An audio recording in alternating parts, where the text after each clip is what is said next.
এখন আমি আছি বগুড়ার মহাস্থানে। আর যেখানে এখন আমি প্রেজেন্ট সেটা হলো পরশুরামের প্রাসাদ ছিল একটা সময় তথাকথিত আছে। আর এই প্রাসাদের অবস্থা এখানে এই পুরো ধ্বংসাবশেষ রয়েছে, রক্ষণাবেক্ষণের অভাবে স্তূপগুলো পড়ে আছে। তো ওপাশ দিয়ে গেট আছে, ঠিক আছে। গেটের অলরেডি আমি ভিডিও দিয়ে দেবো, ছবি আরেকবার দিয়ে দেবো।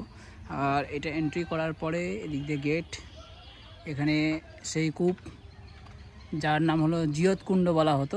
জিয়ত কুণ্ড বলার কারণ ছিল কারণ ওই সময় পুরাণ মতে এই কুয়োতে সৈনিকদের পরশুরাম মানে এই কুয়োর জল সৈনিকদের যখন দিতেন তো মৃত সৈনিকরা জীবিত হয়ে যেত, পুনর্জীবিত হতো। তো এটার সম্পূর্ণ ডিটেলস এখানে দেওয়া রয়েছে।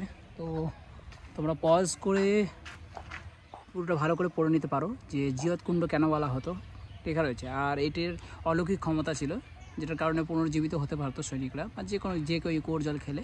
বাট পরে কথিত আছে যে একটা চিলের সাহায্যের মধ্যে এক টুকরো মাংস ফেলে দেওয়া হয়, তো যার ফলে এই কূপটির অলৌকিক ক্ষমতা নষ্ট হয়ে যায়।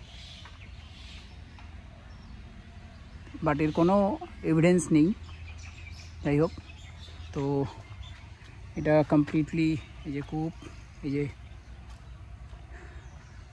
আর যে প্রাসাদের যে বর্ডার ছিল মানে বাউন্ডারি, সেই বাউন্ডারি ওয়ালটাও দেখিয়ে দিচ্ছি।